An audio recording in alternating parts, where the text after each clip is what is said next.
Part 1. The First Contact.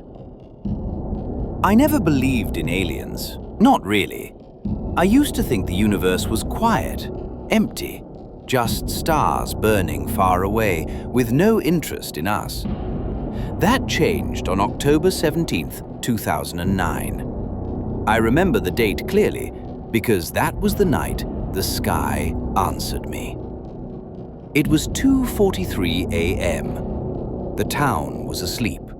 No cars, no voices, only the soft sound of wind moving through dry grass.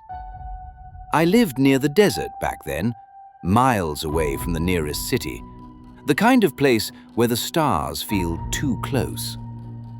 I stepped outside to smoke, looking up at the sky like I always did. Orion was clear. The Milky Way stretched like a pale scar across the darkness. That's when I noticed the light. At first, it looked like a star. But stars don't move. This one did. Slowly, silently, gliding across the sky without blinking. No sound, no trail.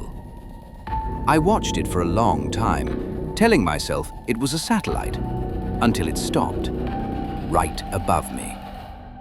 The air felt heavier, like the night itself was holding its breath. Then my radio turned on by itself. Static, low, crackling, whispering. I hadn't touched it. The light in the sky grew brighter, changing colors. White, blue, then a soft, unnatural green. My body refused to move. I tried to step back. My legs didn't listen. That's when I heard the voice, not through my ears, inside my head. Calm, cold, ancient. Do not be afraid. Those words echoed without sound. The light descended. The ground beneath my feet began to vibrate gently, like a distant earthquake. I should have been screaming. Instead, I felt peaceful, as if something had reached into my mind and turned fear off. The world faded. I woke up on a cold surface, metal, smooth. The air smelled sterile, like rain mixed with electricity. Above me, shapes moved behind a translucent ceiling, tall, thin. Their bodies were not what movies show. No sharp teeth, no claws, just elongated forms, glowing faintly, as if light lived beneath their skin. Their eyes were large, not black, but reflective, like deep water under moonlight. They stood around me, silent. Then the voice returned. Your species is young. Images flooded my mind. Planets collapsing, stars being born, civilizations rising and disappearing. I saw Earth from space, fragile, blue, temporary. You listen. That is why you are here. Something touched my forehead. A warmth spread through my skull. I saw memories that weren't mine. Other humans, other nights, other skies answering. We observe. We wait. Then, darkness. I woke up in my yard. The radio was silent. The stars were normal. But my watch was gone, and I was missing 4 hours. For weeks after that night, I couldn't sleep. Every time I closed my eyes, I saw the sky moving, still watching, still waiting. Sometimes, when the room is quiet enough and the night feels heavy, I hear the static again, and I know they never really left. The door creaked open slowly. Someone was inside. She held her breath. For days after October 17th felt wrong. Not dramatically, not obviously, just off. Like someone had adjusted the world by 1 degree and I was the only one who noticed. I went back to work at the gas station, pumped fuel, made change, smiled at customers. But inside, I was different. The sky looked different now. Every night, I found myself outside, staring upward, searching. My neighbor, Mrs. Chen, noticed. She was 74, lived alone, kept to herself mostly. But one evening, she walked over while I stood in my driveway. "You see them too?" she asked. Her voice was quiet, certain. I turned to look at her. "See what?" She pointed up. "The Watchers." My heart stopped. "How long?" I asked.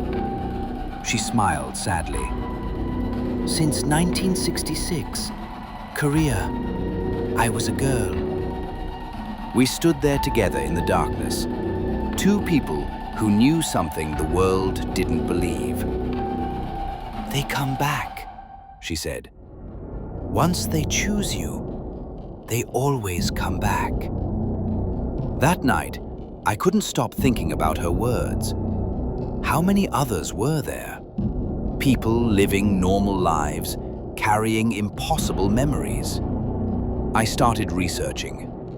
Late at night, in my small living room, I scrolled through forums, websites with bad design and worse reputations, places where people shared stories they couldn't tell anyone else. Most were clearly fake, attention seekers, conspiracy theorists, but some had the same tone, the same quiet certainty, the same missing time. I found a post from someone in Montana. October 2009. Lost 4 hours. Radio turned on by itself. They said, "You listen." The exact same words. My hands were shaking. I sent a message. 3 days later, I got a reply. "We should talk, but not online." He gave me a phone number. I called at midnight. The voice on the other end was tired, careful. "My name is David," he said, "and if you're calling me, you're one of the chosen." Chosen for what? Silence, then, to remember. Over the following weeks, David and I spoke often. He told me about the others he'd found, 12 people across North America, all contacted between 2007 and 2009, all missing the same amount of time. "They're preparing us," David said. "For what?" "I don't know yet, but something is coming." I wanted to dismiss it, call him crazy, hang up and forget. But I couldn't. Because every night when I closed my eyes, I saw their ship. The cold metal walls, the beings moving in coordinated silence, the images they placed in my mind, and the feeling that I had been marked, tagged, like an animal released back into the wild, carrying a tracker. One night in November, I woke up at exactly 2:43 a.m., the same time as before. My bedroom window was open. I never left it open. Outside, the desert was silent, but the air smelled like electricity. I walked to the window and looked out. Standing in the distance, maybe 200 yards away, was a figure. Tall, still, silhouetted against the starlight, not moving, just watching. I blinked. It was gone. But on my windowsill, I found something. A small object. Smooth, dark, warm to the touch. It looked like stone, but felt alive somehow, pulsing gently. I held it in my palm and felt the warmth spread up my arm. Images flashed. A door opening, A room filled with light, a voice saying, "When you are ready, you will understand." I dropped it. The object didn't fall. It hovered for a moment, suspended in midair. Then it gently landed on my dresser. I didn't sleep the rest of that night. I sat in the corner of my room, staring at the object.